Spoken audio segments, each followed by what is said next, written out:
Esse é o Ancapso e nós vamos falar agora sobre a situação na Argentina com o fim do cepo cambiário, né? Lembra, o cepo cambiário era o controle de câmbio que havia na Argentina, aquele negócio de dólar legal, dólar paralelo, coisa e tal, e acabou isso, né? Desde segunda-feira acabou.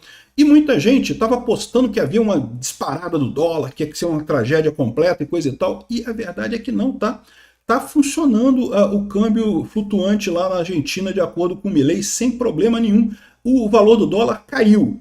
Aí você pode falar aqui, olha só, mas na verdade está dizendo aqui, ó, o peso despencou, o dólar subiu quase 5%, diz o Globo aqui.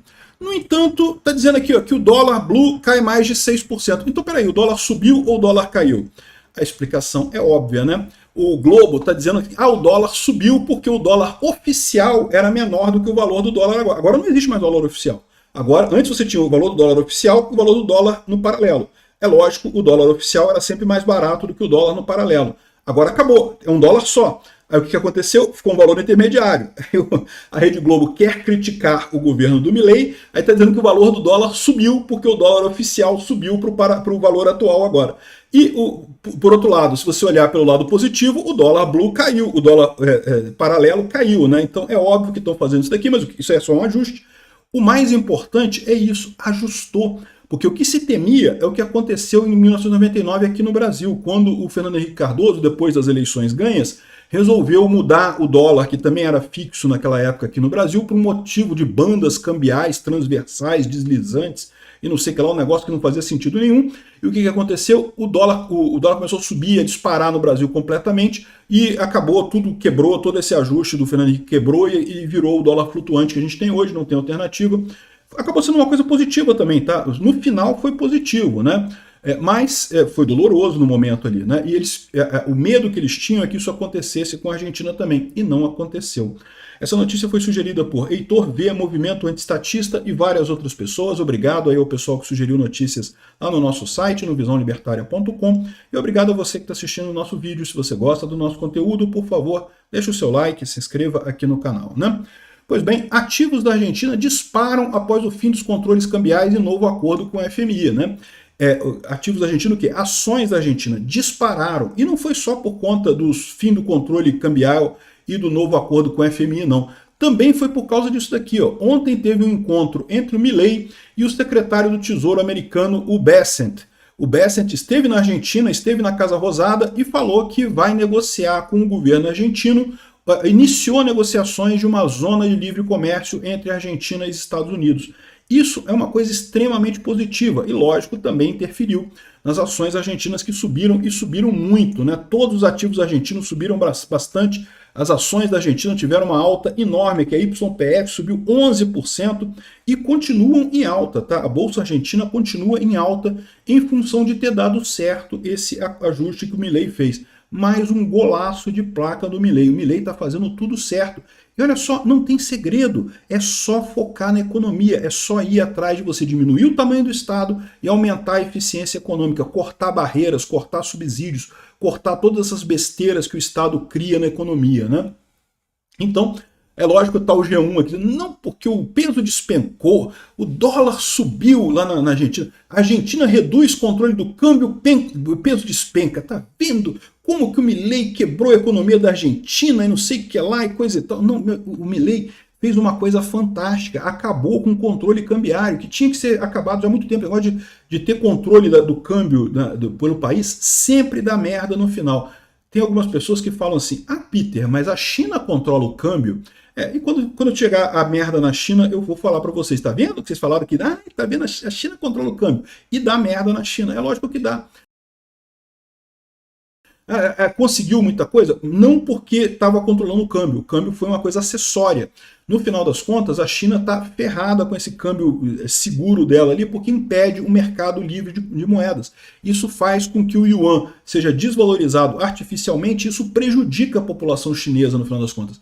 O pessoal critica muito as tarifas do Trump, e é verdade, são motivos de crítica, mas a desvalorização do yuan é igualmente uma espécie de tarifa também que a China coloca e que também prejudica o povo chinês no final das contas, né?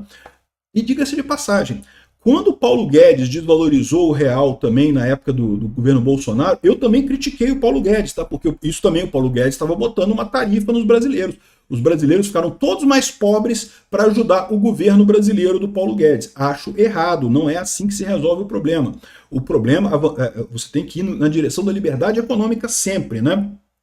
Enfim, aqui ó, a flexibilização do cepo cambiário.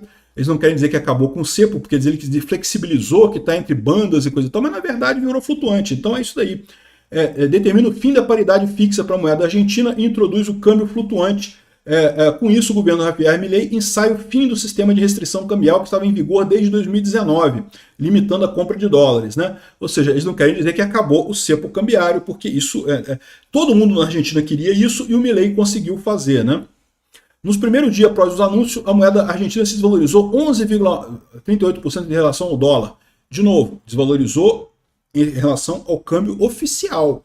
Agora não faz sentido comparar isso, porque o câmbio paralelo caiu aqui. Ó.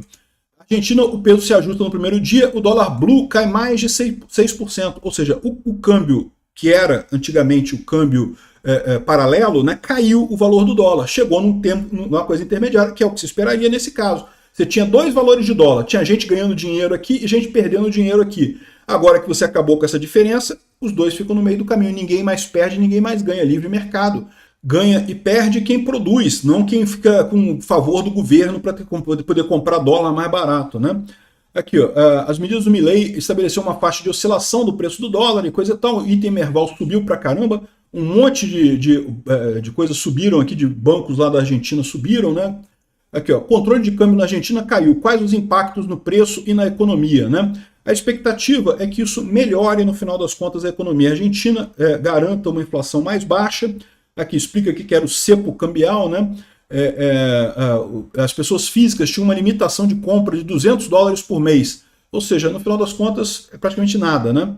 E como é que fica agora? Qualquer um pode comprar sem limite nenhum, né? E o câmbio flutua naquilo ali. É lógico, foi importante receber o aporte do FMI, porque o que acontece nesse momento é que muito argentino está comprando dólar. Evidentemente que está, eles sempre quiseram comprar dólar, antes tinha que comprar dólar com os doleiros ali na Cali, Flórida ali, e agora, né, eles podem comprar direto no banco, muito melhor isso daqui, né?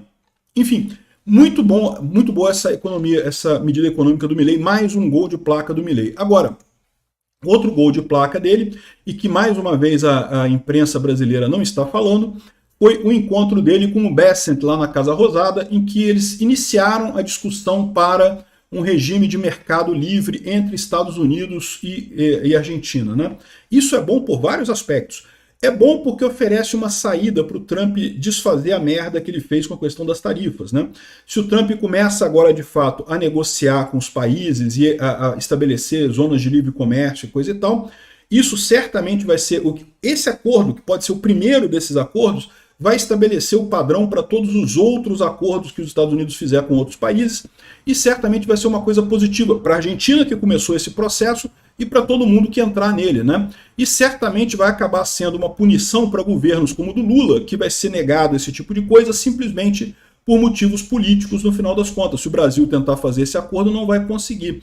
E aí, ou seja, você tem de fato uma coisa positiva no final dessa coisa toda, uma saída positiva para a lambança que foi esse aumento de tarifas do Trump, né? O país não dá muitos detalhes aqui sobre o acordo, né? Mas aqui no Infobae eles falam justamente sobre essa negociação. Está começando a negociação, mas seria uma coisa realmente excelente para a Argentina esse acordo de livre comércio, né? E para os Estados Unidos também. Olha que coisa bacana.